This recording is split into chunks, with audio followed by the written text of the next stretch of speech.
यार अगर आप पिछले 5 साल से स्टॉक मार्केट में हो तो आप already Covid crisis, Russia Ukraine war, Israel Palestine problem, Trump's tariffs, Indian Pakistan clash देख चुके हो। और इसके बीच में तो हमारे जनरल इलेक्शंस भी हो चुके हैं। इन सब के थ्रू हमने अपने इन्वेस्टमेंट्स को ऊपर नीचे जाते हुए काफ़ी देखा। जब कोरोना हुआ था उस समय लोग कह रहे थे कि दुनिया खत्म हो जाएगी, मार्केट से निकल जाओ।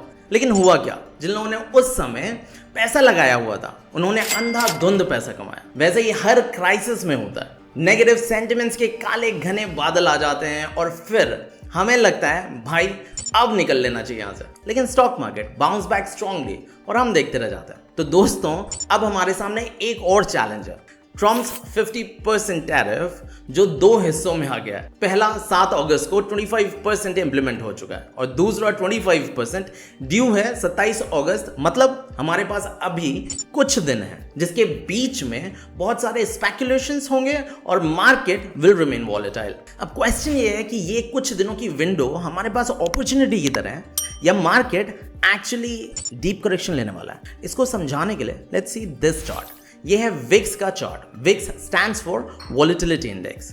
ये बेसिकली मार्केट में फियर फैक्टर मेजर करने का एक मीटर है। इन सिंपल टर्म्स ये बताता है कि आने वाले 30 दिन तक मार्केट कितना वॉलेटाइल हो सकता है, यानी कितना तेजी से ऊपर नीचे हो सकता है। अगर ये मान लीजिए 8, 10, 12 के लेवल पर है, इसका मतलब है मार्केट में सेलिंग प्रेशर या पैनिक नहीं है। लेकिन जैसे ये स्पाइक करे, मान लीजिए 20, 25 या 30 के ऊपर जाए, तो समझ लीजिए कि बाजार में अनसर्टेनिटी बढ़ रही है। आज जब मैं ये वीडियो बना रहा हूं तो विक्स 12.12 पर है, यानी सेंसेक्स के 765 पॉइंट्स करेक्ट होने के बावजूद विक्स अभी भी लो लेवल पर है, मतलब 12 पर है और इसने पैनिक लेवल्स जैसे 20 तक स्पाइक नहीं करा है। जनरल तौर पर जब ऐसी बड़ी नेगेटिव न्यूज़ आती है, जैसे अभी ट्रम्प की टैरिफ न्यूज़ आई है, ट्रेडर्स ऑफ्टन पैनिक करते हैं और विक्स 20 या उसके ऊपर स्पाइक कर जाता है।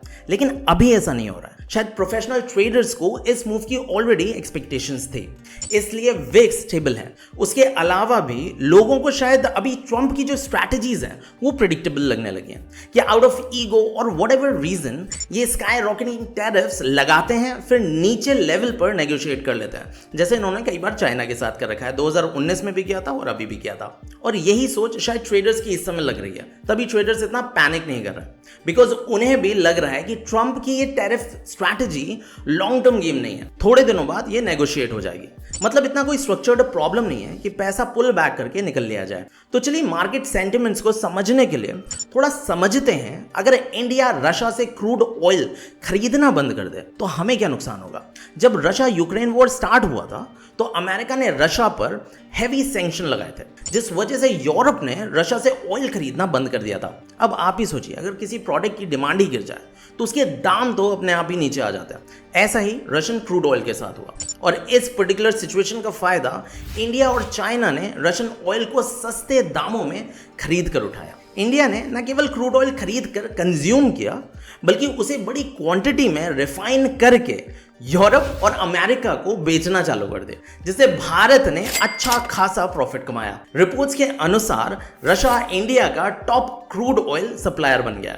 मतलब भारत का ओवरऑल क्रूड ऑयल सप्लाई का 35% अकेले रशिया से आता है। और इन केस अगर इंडिया टैरिफ के प्रेशर में आकर रशिया से क्रूड ऑयल खरीदना बंद कर दे तो अकॉर्डिंग टू रिपोर्ट्स हर फाइनेंशियल ईयर में हमारा ऑयल बिल $9 बिलियन से $12 बिलियन तक इंक्रीज हो सकता है। जबकि अगर इंडिया इन टैरिफ थ्रेट्स के दबाव में ना आकर ऑयल खरीदता रहता है तो हमें 50% टैरिफ को बेयर करना पड़ेगा।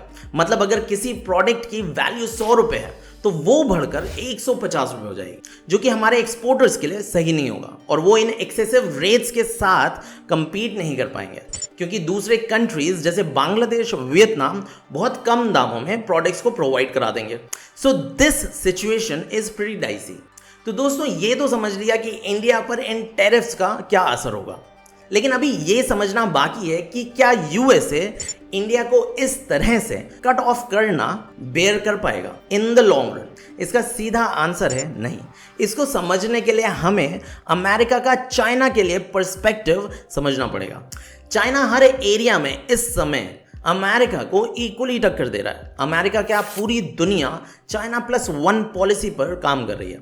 मतलब चाइना दुनिया का मैन्युफैक्चरिंग हब बन चुका है। तो दुनिया भर के तमाम कंट्रीज चाइना के बियॉन्ड देखना चाह रहे हैं। मतलब मैन्युफैक्चरिंग के लिए चाइना के साथ साथ एक और स्ट्रॉन्ग ऑल्टरनेटिव, और इस रेस में इंडिया काफी आ गया। अगर अमेरिका इंडिया के साथ अपने स्ट्रेटेजिक अलायंस 50% टैरिफ लगाकर तोड़ देता है तो ये अमेरिका के लिए शॉर्ट टर्म में तो सही हो सकता है, लेकिन लॉन्ग टर्म में उसको ये बहुत भारी पड़ जाएगा। एक तरफ चाइना जो लाइटनिंग स्पीड से आगे बढ़ रहा है और दूसरी तरफ वर्ल्ड की fastest growing major economy India है। अगर अमेरिका इंडिया से अलायंस वीक करेगा तो ऑब्वियस है कि इंडिया भी दूसरे देशों की तरफ रुख करेगा। और ये बात यूएस को पता है कि अगर इंडिया अपनी सप्लाई चेन पार्टनरशिप डाइवर्सिफाई करेगा तो उसके पास गल्फ, साउथ ईस्ट एशिया और यूरोप के मार्केट्स भी हैं। तो 360 डिग्री व्यू से अगर देखा जाए तो ट्रंप के ये 50% टैरिफ्स उतने सस्टेनेबल नहीं लगते। और एक ट्विस्ट जो सिचुएशन को बदल सकता है वो है डोनाल्ड ट्रंप और व्लादिमीर पुतिन की अपकमिंग मीटिंग जो 15 अगस्त को अलास्का में होने वाली है। तो दोस्तों सिचुएशन अलग अलग वर्टिकल्स पर काफ़ी इंटरेस्टिंग है। बस उम्मीद यह है कि हमारी इंडियन गवर्नमेंट कोई स्मार्ट ऑल्टरनेटिव निकाले। तो दोस्तों ये तो हो गया जियोपॉलिटिकल एंगल। अब चलते हैं स्टॉक मार्केट के पर्सपेक्टिव पर। अगर सिंपल बात करें, ट्रंप का टैरिफ इंपैक्ट सेक्टर स्पेसिफिक है। मतलब एक्सपोर्ट ड्रिवन सेक्टर्स पर इसका सबसे ज़्यादा प्रभाव पड़ेगा, जैसे textiles, jewellery, auto components, leather and footwear, shrimps and marine products और केमिकल्स। हालांकि आईटी और फार्मास्यूटिकल्स भी बड़े एक्सपोर्ट ओरिएंटेड सेक्टर्स हैं, लेकिन ये अभी 50% टैरिफ से एग्जेम्प्टेड है। मतलब अमेरिका ने इन पर कोई एक्स्ट्रा ड्यूटी नहीं लगाई है। दूसरी तरफ बैंकिंग, एफएमसीजी, टेलीकॉम, इंफ्रास्ट्रक्चर जैसे सेक्टर्स जो निफ्टी 50 के सेक्टर एलोकेशन का एक बड़ा हिस्सा कवर करते हैं, इन पर टैरिफ्स का कोई डायरेक्ट इंपैक्ट नहीं पड़ेगा। तो दोस्तों मैं ये वीडियो कंक्लूड करूंगा ये कहकर कि शॉर्ट टर्म में मार्केट सेंटिमेंट्स थोड़ा शेकी हो सकता है, लेकिन लॉन्ग टर्म में सिर्फ उन्हीं सेक्टर्स के लिए रिस्क है जो यूएस एक्सपोर्ट पर हेविली डिपेंडेंट है। तो in essence it is for sure कि ये टैरिफ सिचुएशन काफी ट्रिकी है, लेकिन ऐसी नहीं है कि डीप करेक्शन में चला जाए। तो इन दी एंड मैं यही कहूंगा, जियोपॉलिटिक्स के इन हेडविंड्स को समझकर अपने इन्वेस्टमेंट केयरफुली करते रहिए। और जैसा मैं अपने हर वीडियो में कहता हूं कि सिप करते रहिए। ये सब चीजें आती जाती रहेंगी, मगर अपना इन्वेस्टमेंट डिसिप्लिन मत तोड़िए। अगर आप अपने डिसिप्लिन पे स्टिक रहते हैं तो लॉन्ग टर्म में आप खुद को थैंक्स करेंगे। तो दोस्तों कमेंट करके बताइए आपको ये वीडियो कैसी लगी और फ्यूचर में किस सब्जेक्ट पर वीडियो देखना चाहेंगे आप। मैं प्रॉमिस करता हूं उस टॉपिक पर मैं वीडियो जरूर बनाऊंगा। और हाँ, अगर आपको ये वीडियो वैल्यूएबल लगा हो तो लाइक करिए, शेयर करिए और चैनल को सब्सक्राइब करना मत भूलिएगा। मिलते हैं अगले वीडियो में, तब तक के लिए नमस्ते।